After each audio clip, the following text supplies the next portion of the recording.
अब रुख करते हैं लोअर दीर का, जहां मुल्क भर की तरह लोअर दीर में भी जश्न आज़ादी का कौमी दिन जोशो जज्बे से मनाने के लिए शहरियों ने खरीदारी के लिए बाजारों, सड़कों और गलियों में लगी दुकानों और स्टॉलों का रुख कर लिया है। जहां शहरी झंडियां, बैज और सब्ज हलाली परचम की खरीदारी में मसरूफ हैं। इसी हवाले से मजीद तफसीलात जानते हैं ABC न्यूज के ब्यूरो चीफ आलमगीर उमर खैल से। जी आलमगीर, क्या तफसीलात हैं, आगाह कीजिएगा। जी बिल्कुल, मुल्क भर की तरह लाहौर दिल में भी जश्न आज़ादी का कौमी दिन जोश और जज्बे के साथ मनाने और पाक फौज की कुर्बानियों पर इनको खराज तहसीन पेश करने के लिए शहरियों ने ख़रीदारी के लिए बाज़ारों, सड़कों और गलियों में लगी दुकानों और स्टॉलों का रुख कर लिया।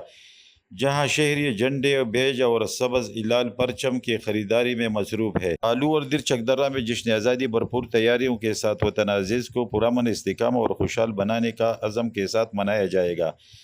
शहर भर के बाज़ारों और गलियों, सड़कों पर आर्जी स्टॉल सज चुके हैं, जहां बच्चों के कपड़े, बैज, झंडियाँ, टोपियाँ और परचम के साथ दीगर सामान की खरीद और फरोख्त में जोश और जज्बे के साथ हिस्सा ले रहे हैं।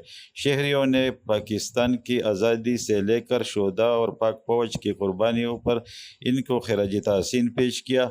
जश्न आज़ादी के दिन कौमी परचम के साए तले गूंजते कौमी तराना और ग्रीन शर्ट में मलबूस बच्चे और बुजुर्ग सभी अपने वतन से मोहब्बत और कौमी एकजुटती का इजहार करते नजर आएगा। जी।